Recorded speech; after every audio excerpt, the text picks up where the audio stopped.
is like a constant flow of nectar. No one can refuse to drink such nectar except one who is not a human being. The devotional service to the Lord is the highest goal of life for every human being. And such devotional service begins by hearing about the transcendental activities of the personality of Godhead. Only an animal or a man who is almost an animal in behavior can refuse to take an interest in hearing the transcendental message of the Lord.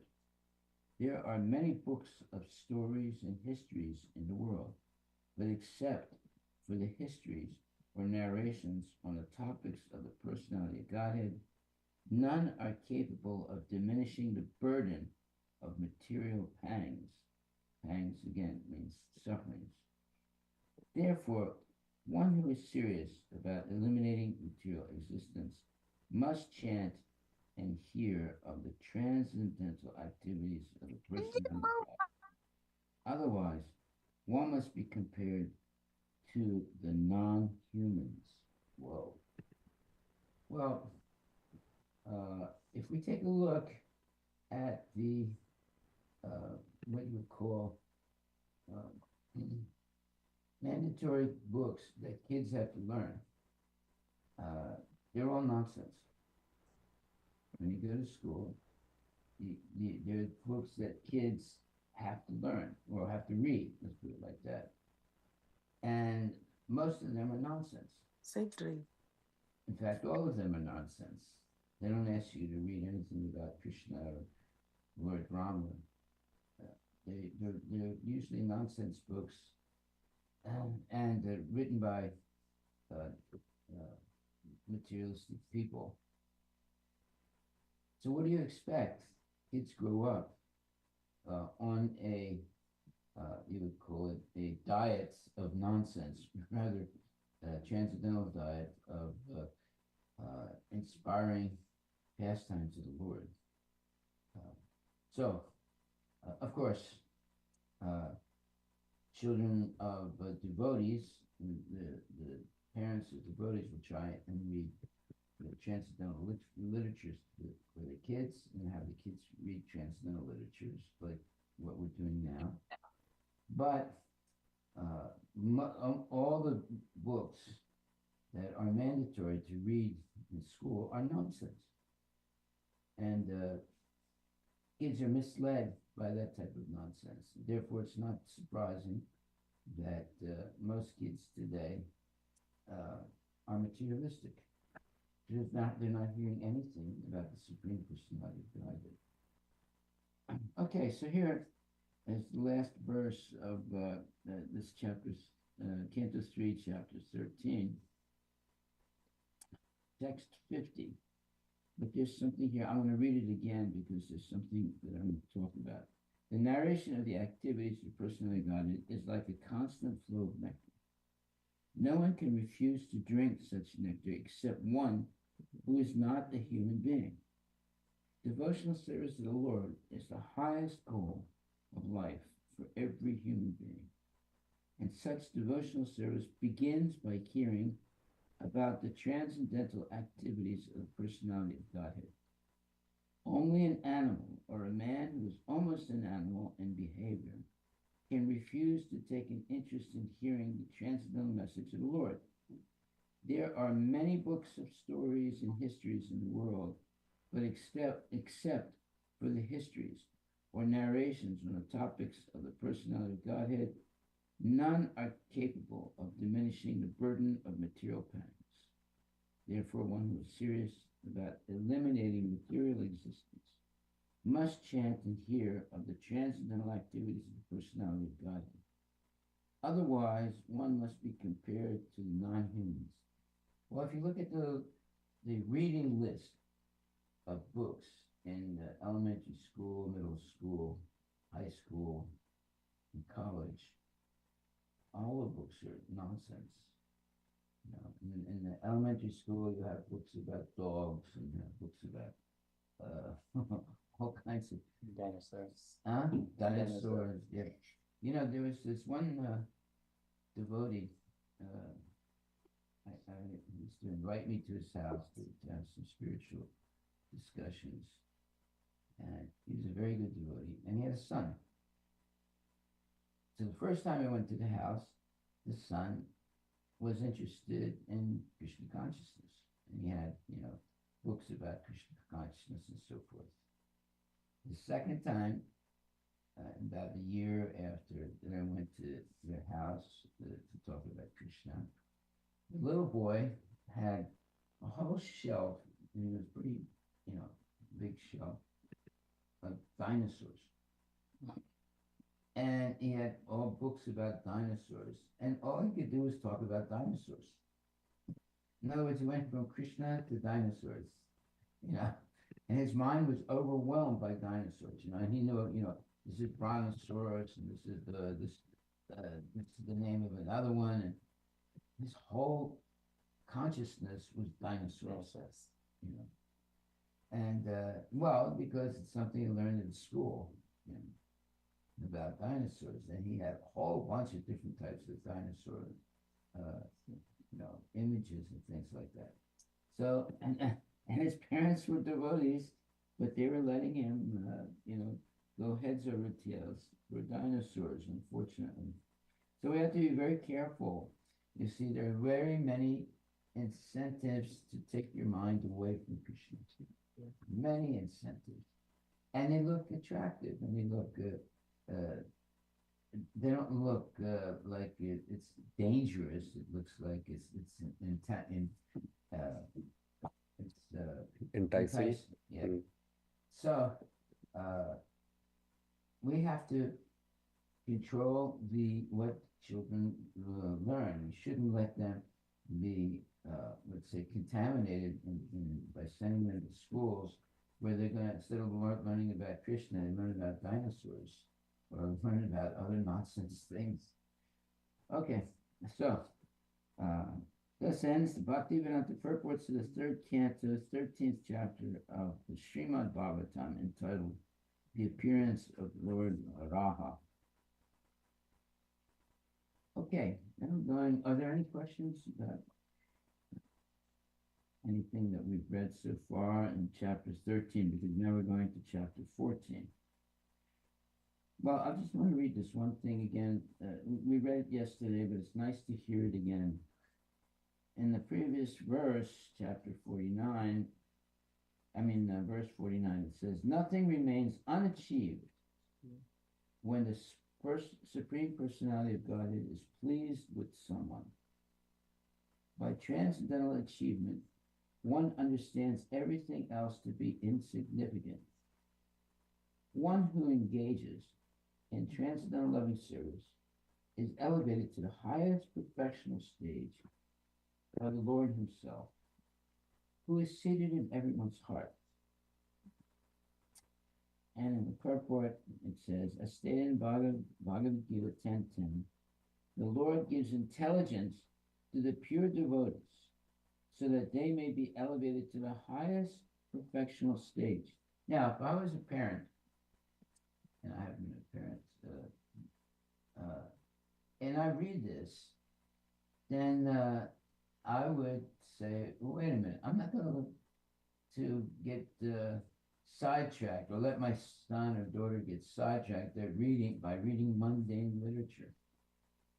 If you look at the required reading lists for kids in elementary school and middle school and high school, it's all nonsense books. They have nothing to do with Krishna. They never talk about Krishna. Mm-hmm. So why let your child be exposed to that type of frivolous, nonsensical books that they have to study in order to, pass that grade? So education of a child, see, that's a big question nowadays. How are you going to educate your child? Some people say, well, I got to send them to school, if I keep them at home, they won't learn to associate with other children and they'll be missing something. They're not going to be missing something because the other children, most of them in the school are going to be materialistic children. and they'll be talking about all kinds of nonsense things, you know. So it's a big, we would say, tapasya to educate your child. It's not easy to do it in this atmosphere of materialism in the United States. But if you take the, let's say, effort and to do it, you will not regret it. You'll be very happy. And if you don't, at a certain point, you'll sort of, bang your head on a stone, thinking, "Why didn't I do it?" Because now all it does is talk, or she does is talk about nonsense things. You know, there was this one Hindu lady, and her child grew up mainly in a young girl, and to save her from getting pregnant, the mother started buying her contraceptives. You see how horrible life gets if you don't train them properly and put them in schools where they're going to associate with nonsense kids and teachers. You end up in a situation like that where you're supporting their contamination. So we have to think deeply about how to from being uh, exposed to bad association. We become a person and we develop a consciousness by who we associate with. And if we associate, whether with kids that are contaminated or adults that are contaminated by nonsense, your kid is going to be nonsense. So you have to think about this, and it's a big, let's say, strain to educate your own kid. Most people are happy that the kid leaves the house and goes to school for 8 hours a day, so they don't have to deal with it all the time. But no, it's not good. It's very, very bad, and we have to make a decision about how much we're willing to sacrifice in our own, let's say, comfort zone in order to give our children proper education. So, so this is text 50, Canto 3, Chapter 13, the last verse in this chapter. And let's just go over it one more time. Who, other than one who is not a human being, can exist in this world and not be interested in the ultimate goal of life? What's the ultimate goal of life? Go back to Godhead. And associate with devotees and take initiation and engage always in devotional service. Who can refuse the nectar of narrations about the personality of Godhead's activities, which by itself can deliver one from all material pangs? So the only book that children should read is Bhagavad Gita and Srimad Bhagavatam. All the other books are nonsense. They're books about giraffes, they're books about dogs, they're books about all kinds of nonsense topics. And they sort of give, the dogs are anthropomorphic. In other words, they're acting like human beings and talking like human beings. So we need to wake up and realize that type of education is usually should be considered useless. It's not education. Okay. So here it says the narration of the activities of the personality of Godhead is like a constant flow of nectar. No one can refuse to drink such nectar except one who is not a human being. Devotional service to the Lord is the highest goal of life for every human being, and such devotional service begins by hearing about the transcendental activities of the personality of Godhead. So this whole chapter was about Lord Varaha. And Lord Varaha is Krishna, but he's appearing in this he's a transcendental boar, so he's not an ordinary pig. He's a transcendental boar who's doing things that no other pig can do. Because he's an incarnation of the Lord. So this is what is, let's say, can expand our consciousness by hearing about the transcendental activities of Krishna. He can appear as a boar and still be the Supreme Personality of God. He can appear in any species, but his activities are supernatural. He doesn't act like an ordinary boar or a pig. He acts as he is. He's the Supreme Personality of Godhead and does unimaginably powerful and transcendental activities that no, boar or no pig could ever do.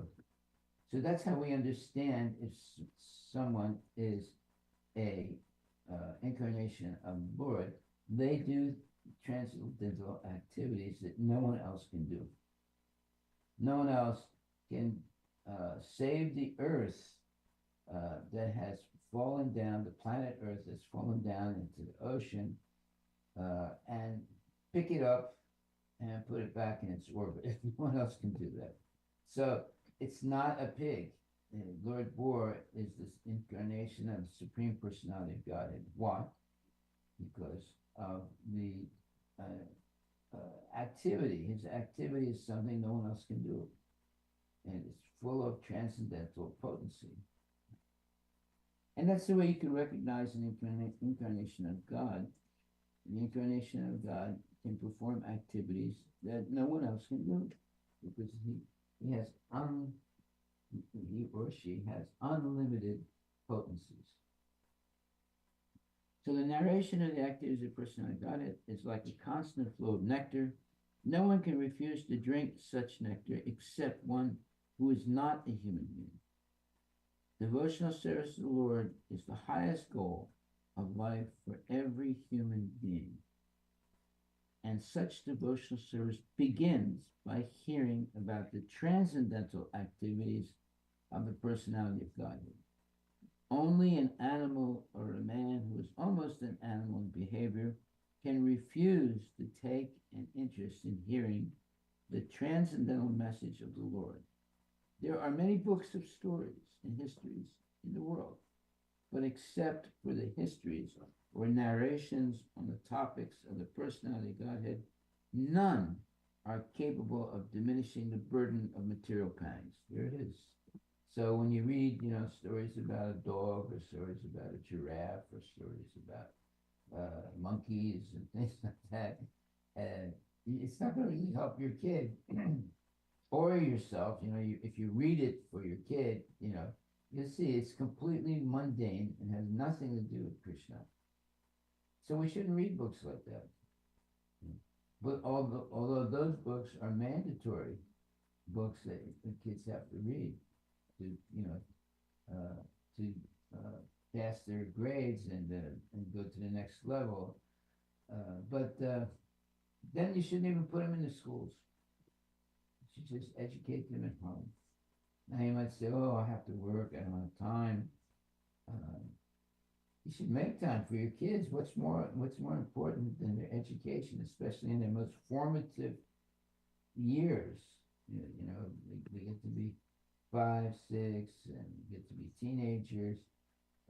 You only have until 12 years old. And after 12 years old, if they go to school, you're going to lose them. So up to 12 years old, you can train them. They're going to, by force, let's say, listen to what you say. After that, they might say, "No, I'm not interested." Why? Because you put them into these karmi schools, even in their younger age, and they get contaminated by the association with the materialistic students and materialistic teachers. I remember one day, my kids came home, and she was very, very confused. And she asked me a question. She said, "Dad, today, the teacher asked us to speak about something that we're interested in. So I began to speak about Krishna. And then she stopped me. And I didn't know why. And she said, we don't talk about God. So how? She was confused. She was confused. And she has a right to be confused because putting her in a school like that, I mean, it's my fault. It's not her fault. That's a mistake because she was happy to talk about Krishna and the teacher stopped her. We don't talk about these things in class. So we're in a very difficult situation how to educate our children. They should be educated by devotees. If you can't find a devotee to educate your child, educate him yourself because it's going to be a disaster putting him in these schools. Okay, so now we go to finish this. And the main point here in text 50 is the sentence, devotional service to the Lord is the highest goal of life for every human being. And such devotional service begins by hearing about the transcendental activities of the personality of Godhead. That's enough. You just understand this verse, and now you know what education should be, and now you know how you can achieve the highest goal of life through devotional service. It says, first of all, it says, no one can refuse to drink such nectar, the nectar of hearing the Lord Krishna's pastimes, except one who is not a human being. Well, you usually assume that someone has two arms, two legs, and one head is a human being.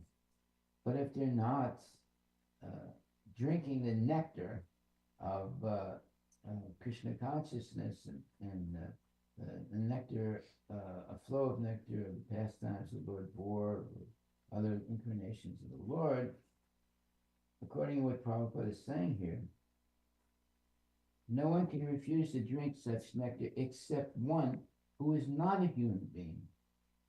Devotional service to the Lord is the highest goal of life for every human being, and such devotional service begins by hearing about the transcendental activities of the personality of Godhead. That's what our kids should be hearing all the time, whether they're 6 years old or 16 years old or 26 years old or 60 years old. We should be hearing the nectarian pastimes of the Lord always throughout life, and especially in the most formative years between, let's say, 3 years old to 20 years old. Those are the most formative years. That's when you learn, you begin exploring the universe, trying to find out who you are, trying to find out, what you're most interested in. And if you're not given a Krishna conscious education, then you're going to be attracted to all these nonsense things that are going on. And that'll be the rest of your life. You only have till a child is about 12 to 16 years old, because that's when they really wake up and try and explore things and try and figure out who they are. Those are the most, let's say, formative years in a child's life, like 12 years old to 16 or 18 years old. They're trying to figure out who they are. And if they're associating with materialistic teachers and other kids who are materialistic, they're going to probably, be, let's say, influenced by that association. And then it's hard to stop it. It's hard to stop it. All right, we'll stop right there because it's the end of this canto. Are there any questions?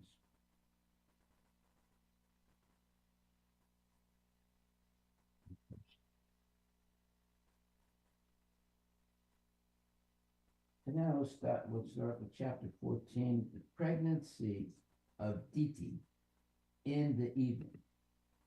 So you have Aditi and you have Diti. These were sisters. And Aditi was, let's say, a devotee, and Diti deviated. And we're going to hear about it. So it says, text 1 of chapter 14 of Canto 3. Sukadeva Goswami said, after hearing from the great sage Maitreya about the Lord's incarnation as Varaha, Vidura, who had taken a vow, begged him with folded hands. He begged him is Maitreya Muni, with folded hands to please narrate further transcendental activities of the Lord, since he, Vidura, did not yet feel satisfied. That means that basically a devotee never really is satisfied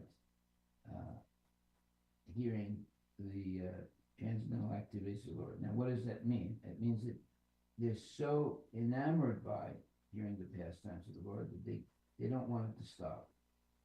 They want it to just keep flowing into their ears and mind for the rest of their life. Sukadeva Goswami said, after hearing from the great sage Maitreya about the Lord's incarnation of Varaha, Vidura, who had taken a vow, begged him with folded hands to please narrate further transcendental activities of the Lord, since he, Vidura, did not yet feel satisfied. Well, he'll never feel satisfied because the activities of the Lord are infinite. So there's no limit to the transcendental activities of the Lord and his pastimes. Okay, so text 2. Sri Vidura said, O chief amongst the great sages, talking to my children, I have heard by disciplic succession that Hiranyaksha, the original demon, was slain by the same form of sacrifices the personality of Godhead Lord bore. Okay, so in the purport it says, as referred to previously, the boar incarnation was manifested in 2 millenniums. That means he appeared in 2 different periods of time. One is the Swayambhuva and the other is Chaksusa. In both millenniums, millennium means like 1,000 years, there was a boar incarnation of the Lord, but in the Swayambhuva millennium, he lifted the earth from within the water of the universe, whereas in the Chaksusa millennium, he killed the first demon, Hiranyaksha. In the Swayambhuva millennium, he assumed the color white, and in the Chaksusa millennium, he assumed the color red. Vidura had already heard about one of them, and he proposed to hear about the other. The 2 different boar incarnations described are the one Supreme Personality Godhead, because Krishna can appear in any form he wants, any color he wants, etc. So if you want to hear about the white incarnation of Krishna, you can hear it as he assumed the color white in the Chaksusa millennium. And if you want to hear about Krishna when he was red, he assumed in the Chaksusa millennium, he assumed the color red. So Krishna can do whatever he wants. He's not limited by any material, let's say, any material consideration or any material limitation. He's unlimited. Okay, text 3 says, what was the reason, O Brahman, for the fight between the demon king and Lord Boar, while the Lord was lifting the earth as his pastime? So then the next verse says, my mind has become very inquisitive, and therefore I am not satisfied with hearing the narration of the Lord's appearance. Please, therefore, speak more and more to a devotee who is faithful. So that's what you want your child to be, a devotee who is faithful, meaning he or she only wants to hear about Krishna, not interested in any other subjects. And the subject of Krishna is infinite, is unending, is the pastimes of the Lord. Whether you're 6 years old or 60 years old, it's unending nectar. And this is the type of nectar we should be drinking through our ears throughout life, not just when we're young kids. Many times, up until maybe 12 years old, the kid is hearing about Krishna, Krishna's pastimes. Then all of a sudden, they're hearing about all these mundane subjects after that. And it could go on for a long time, into your 20s, 30s, 40s, and all of a sudden you realize you deviated all those years, and now you're trying to catch up, and you're 40 or 50 years old. So, you can do that, but it's better not to deviate from the path of constant hearing about the pastimes of the Lord. My mind has become very inquisitive, and therefore I am not satisfied with hearing the narration of the Lord's appearance. Please, therefore, speak more and more to a devotee who is faithful. Faithful to what? Faithful to hearing about the Lord, who is a faithful devotee, who is following seriously the rules and regulations of Krishna consciousness. Purport: one who is actually faithful and inquisitive is qualified to hear the transcendental pastimes of the appearance and disappearance of the Supreme Personality of Godhead. Vidura was a suitable candidate to receive such transcendental message. Why? Because he was faithful and inquisitive. That made him qualified to hear. And in the case of Prabhupada, when he first met his guru, Bhaktisiddhanta Saraswati Thakur, he didn't understand what he was saying. Because Bhaktisiddhanta Saraswati Thakur was a very, very elevated, transcendental person, and he spoke with the king's English. In other words, he was more intelligent than any Englishman, and he had the ability to speak and use words that only the most educated people can have, let's say, a mastery of. So Prabhupada said, in the beginning, I didn't understand anything he was saying. But I was always interested in hearing. And eventually, of course, he began to understand because he didn't give up hearing. He kept hearing and hearing and hearing. And then he also was able to speak. But Prabhupada, being very, let's say, merciful person, is very much more simple English to explain the same thing, right, that his guru was explaining. Now that doesn't mean his guru wasn't expert in what he was doing. He's most expert, but he had very high knowledge of the English language and, of course, Sanskrit. And but that's good because it challenges a person like Prabhupada to come to that very high level of expression and knowledge.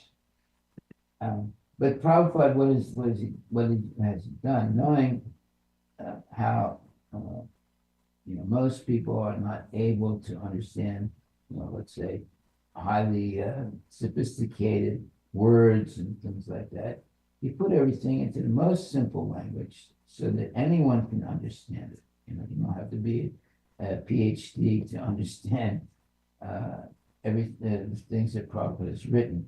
It's the same thing that his guru taught, but he's put into it as very simple language. And therefore, you're able to understand all these words. So he said, my mind has become very inquisitive, and therefore I am not satisfied with hearing the narration of the Lord's appearance. Please, therefore, speak more and more to a devotee who is faithful. Now you understood every word, right?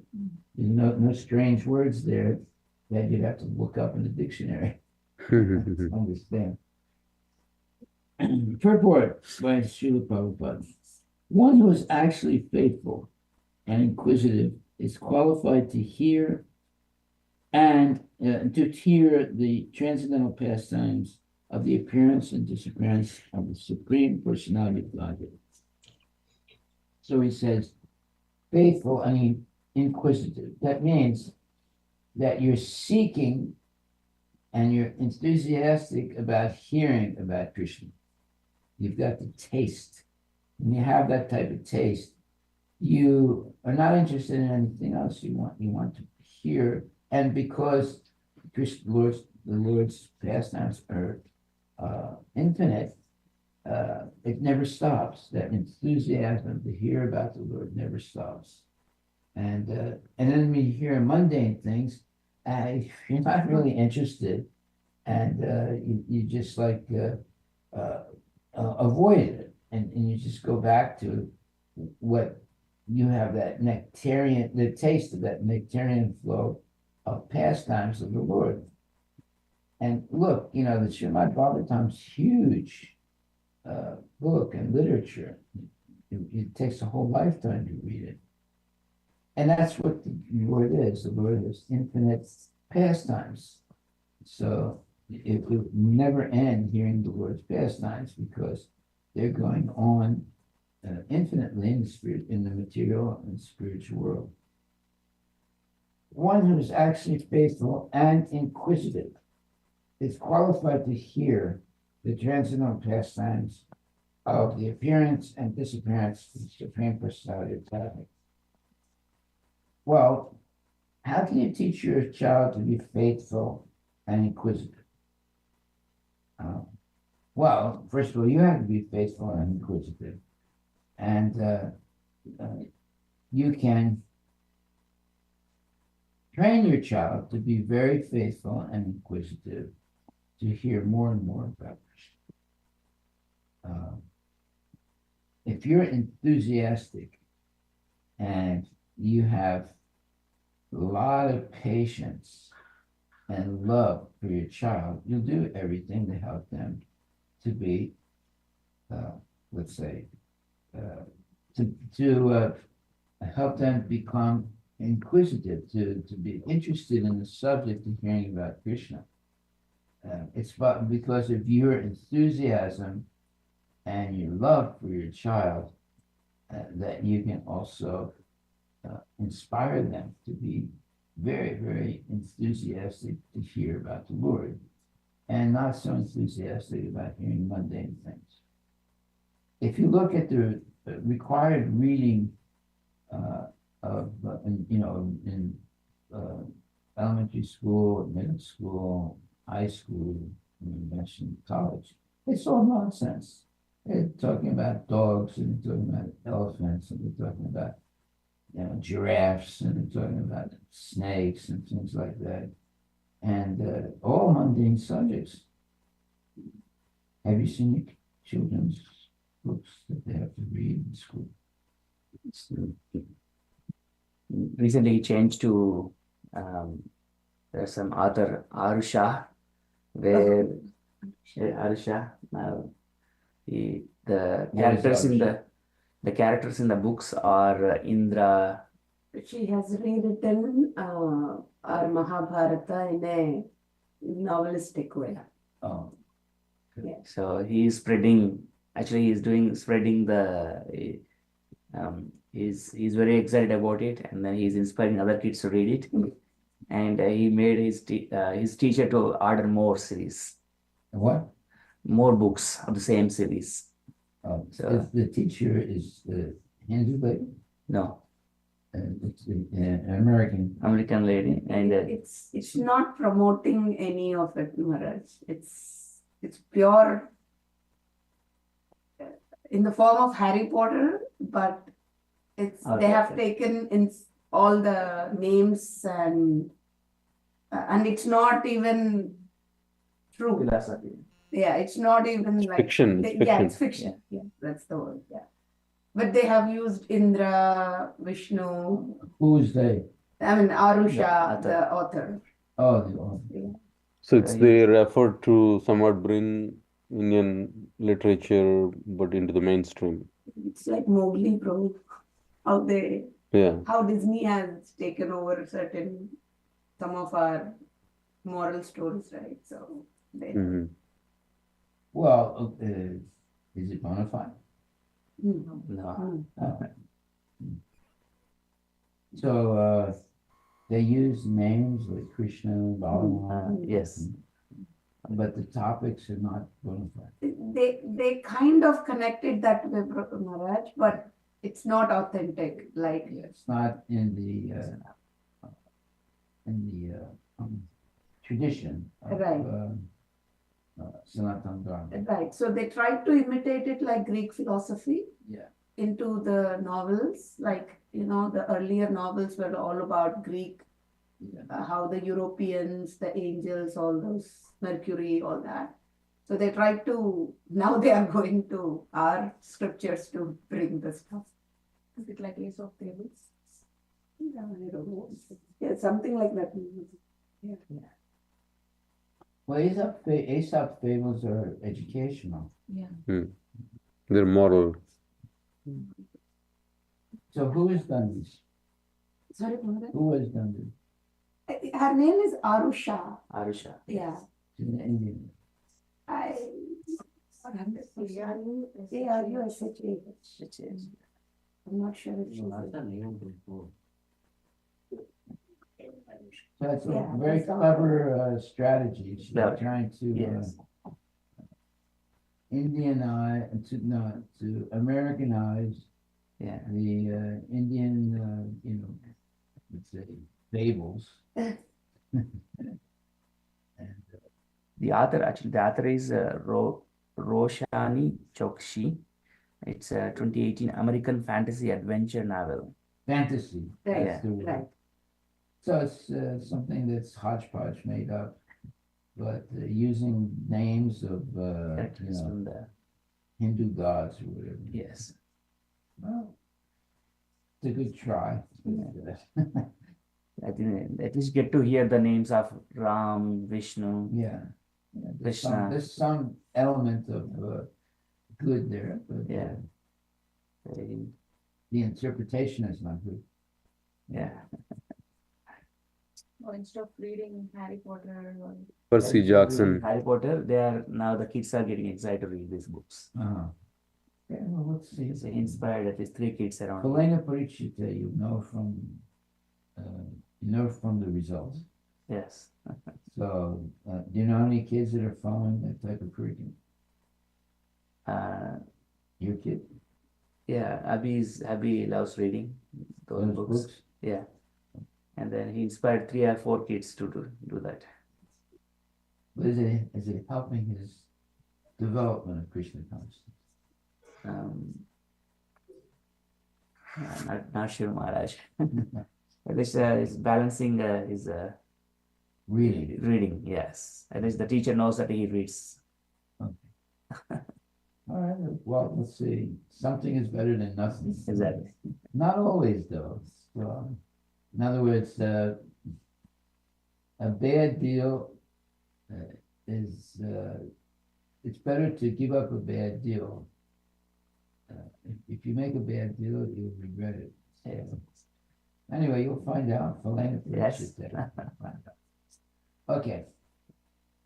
So it says here, text 3, Canto 3, chapter 14. What was the reason a Brahmana for the fight between the demon king and Lord Bora, while the Lord was lifting the earth as his pastime? Well, let me read that again. Which number, Maharaj? Verse number? This is text 3, Canto 3, chapter 14. Canto 3, chapter 14, text 3. What was the reason, No. O Brahman, for the fight between the demon king and Lord War, while the Lord was lifting the earth as his pastime? So Lord War is the Lord, is Krishna. And he's lifting the earth that had fallen into a contaminated part of the ocean or something. And he says, what was the reason for the fight between the demon king and Lord War? Okay. My mind has become very inquisitive. This is text 4. And therefore I am not satisfied with hearing the narration of the Lord's appearance. Please, therefore, speak more and more to a devotee who is faithful. Okay, that's good.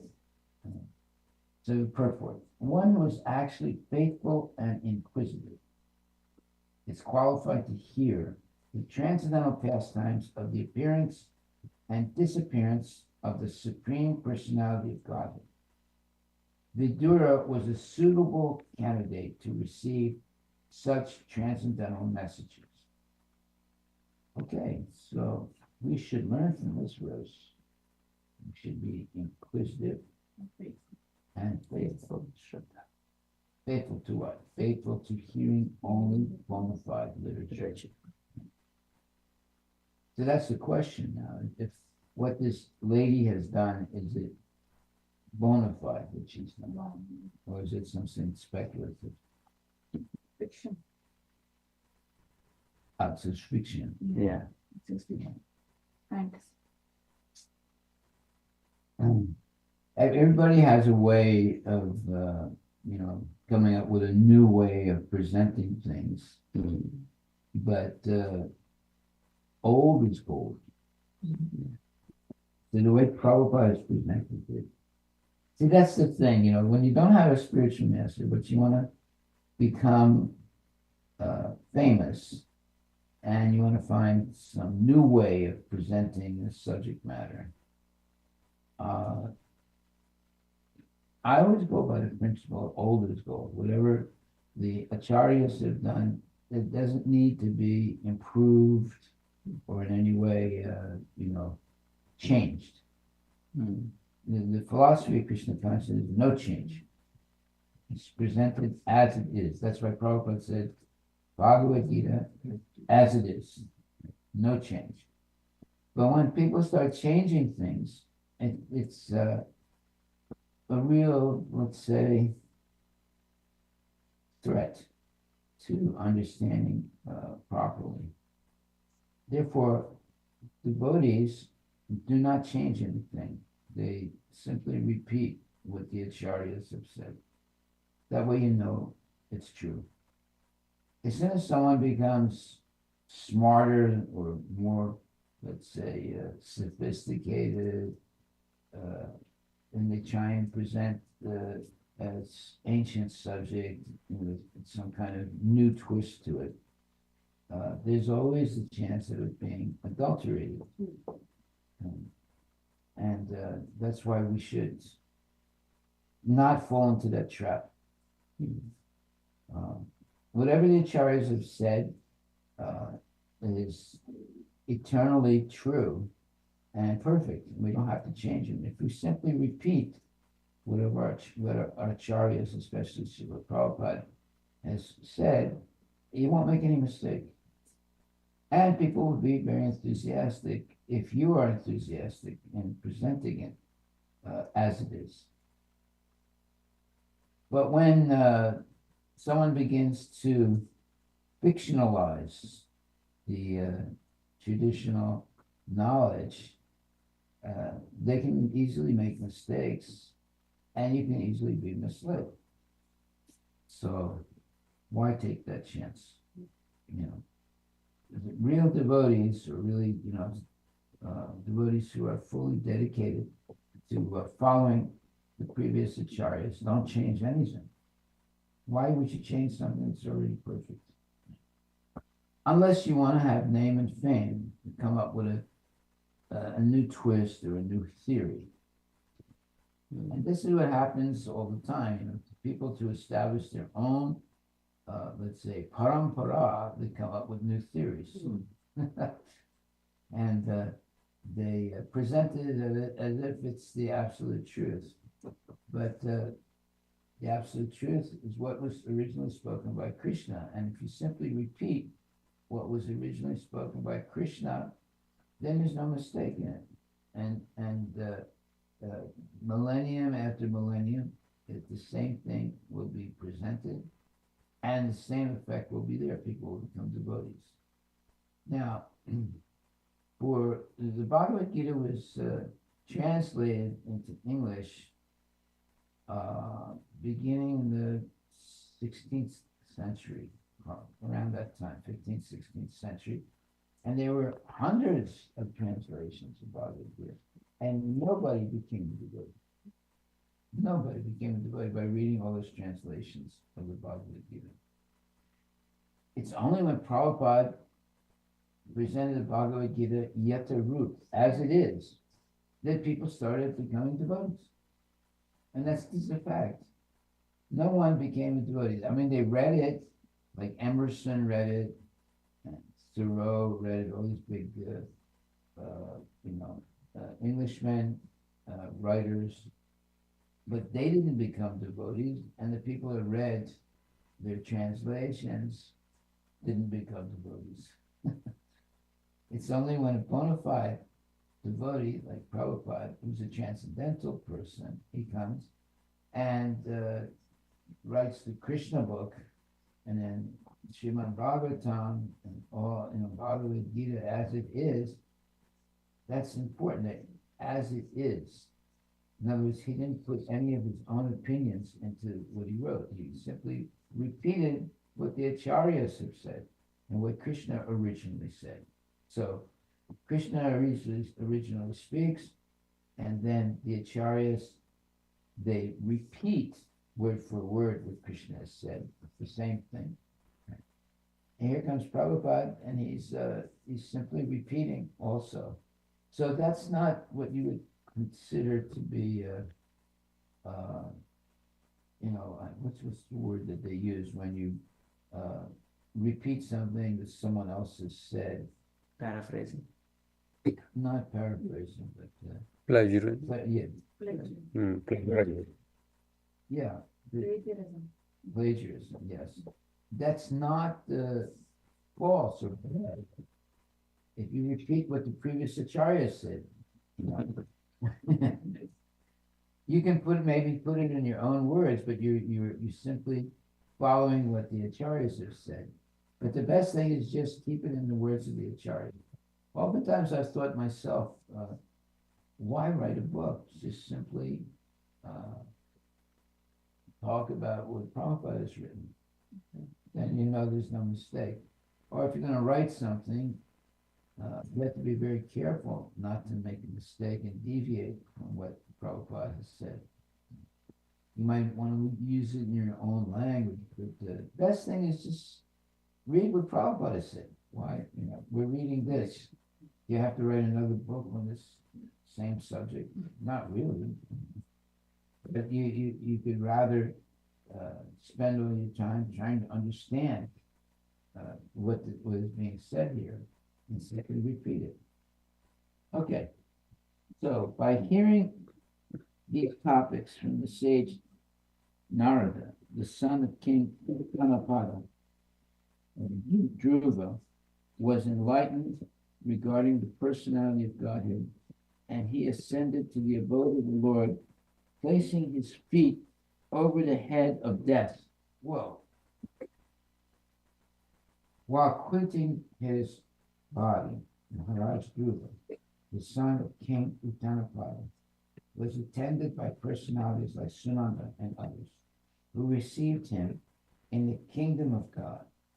He left this world at an early age, as a young boy. Which verse is that? Can I something? Yeah, maybe. Okay. I think Finish the 4. I should be on text Five. 4. Have we finished? We finished 5. Oh, yeah. All right, well, we'll Time stop check. now. and Yeah, we'll yeah, time do check, that yeah. tomorrow. Yeah. Fine. Next question. So, Maharaj, you don't recommend sugar coating to feed the child. What? You don't Not recommend. what? You don't recommend sugar coating to feed the child. Sugar coating? To feed the child. How do you sugar coat? Like I think that. You mean interpreting things in your own way? Or? Like a lot of devotees now the Bhagavatam for kids. Yeah. A lot of kids stories are coming from the extracted from Prabhupada's books. Okay. So you don't recommend that. Well, if you don't make mistakes, it might be okay. Yeah. But if you make mistakes or add your own, say, Interpretation. interpretation, and that's becomes dangerous. You can deviate easily. Right now, all the books published by the ISKCON devotees, do they go through GBC for evaluation review? No. No, okay. Do you see written in this book, this has been approved by the GBC? Ah, no. No. You know, the buyer beware. But are the Bhakti Vedanta book trust, they are bona fide versus, let's say, Tulsi books and others are like kind of the offshoots, right, Maharaj? Isn't Bhakti Vedanta book trust anything that they print has to be something bona fide? Well, if they're simply printing Prabhupada's books, that's fine. But then there are a lot of devotees that write books now. And if in those books they simply repeat what Prabhupada said, then it's bona fide. But No, I'm just asking, is the mandate of Bhakti Vedanta book trust, yes. is it so that the philosophy is not compromised and the parampara is not compromised, or can they print any book just because they're a devotee? Well, Prabhupada wanted his devotees to write books also. And he encouraged them, just like he wrote books. His guru wrote books. But Prabhupada also wrote books. And he encouraged his devotees, Prabhupada's devotees, to write books also. Now, how do you write a book? Well, first of all, you have to be blessed by Krishna to be able to write a book where there's no nonsense in it, no speculation. So you have to, like, for example, Bhaktisiddhanta Saraswati Thakur, for a long time he did tapasya before he started preaching. And severe tapasya, and then he began to preach and write books. So now you can sort of piggyback on the Bhaktisiddhanta Saraswati Thakur Srila Prabhupada by simply saying the same thing but putting it in maybe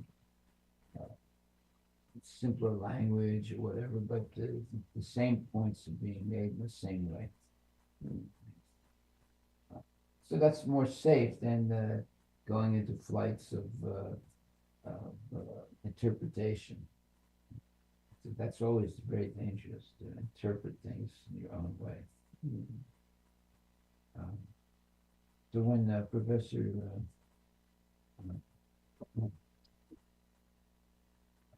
anyway, this one professor saw Prabhupada and he showed him a book he wrote, and said Krishna, the philosophy of love. And he gave the book to Prabhupada and said, "What do you think?" And Prabhupada said, "Well, there's still many mistakes." And the person that wrote that book, he felt very, very, he said, Krishna, the philosophy of love. And Prabhupada said, there's still many mistakes. He didn't even open it to look at it. Right, by the title. Yeah, just from the title, it's still many mistakes. So we have to be careful, what we write, and not to deviate. And it all depends on what your purpose is. Is your purpose to be a faithful disciple of the Guru, and in this case, Prabhupada, and not deviate.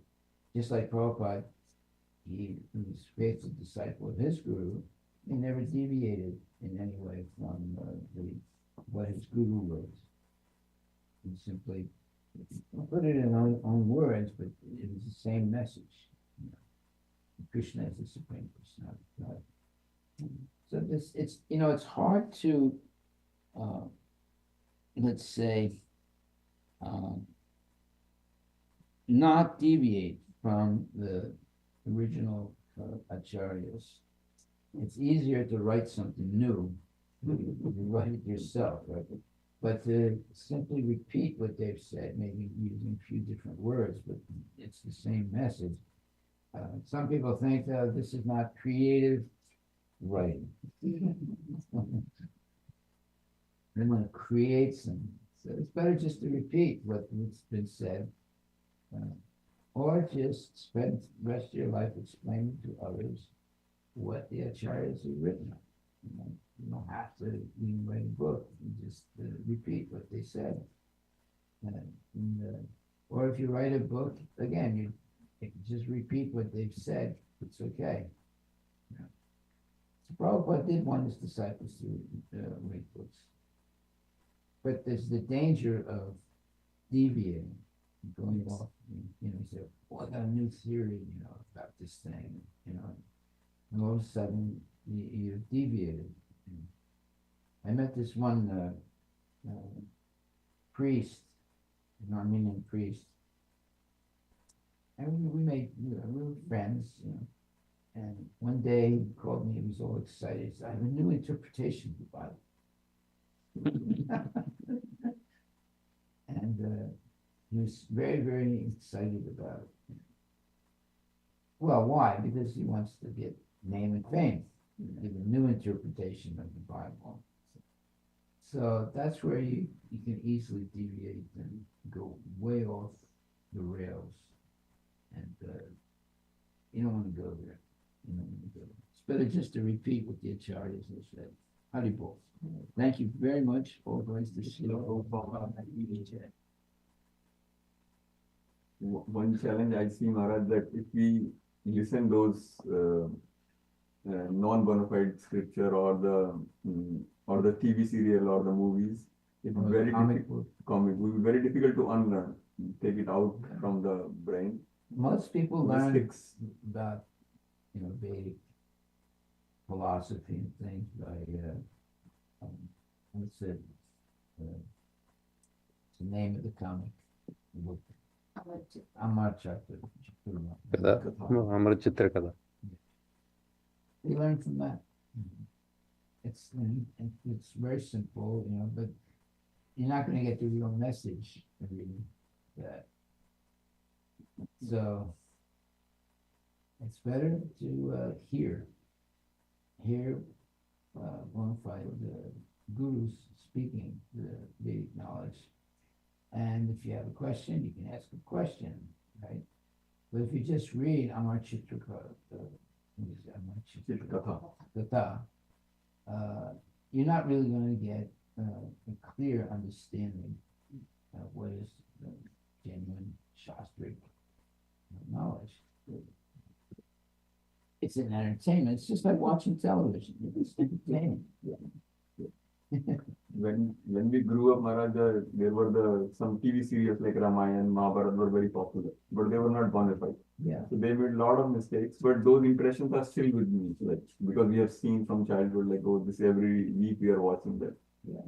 So because we saw their interpretation in the movie. Exactly. And they made a lot of money. Yes, they are still popular, and a lot of people are remaking all these serials. Well, more popularity. you see, Prabhupada didn't. He wrote it down, and as it is, and you just follow Prabhupada's words, you won't be fooled. And he spent so much time. Look at this, big books like this, big books like this. He spent a lot of time giving it as it is. So we should just stick to Prabhupada's words. That's why sometimes I hesitate writing. I mean, I've written a lot of things, but I don't even publish them because I'd rather just repeat what Prabhupada said. And I know I have made a mistake. Otherwise, you start writing, you start trying to make something new that no one's ever heard before. That's a big mistake. Haribol.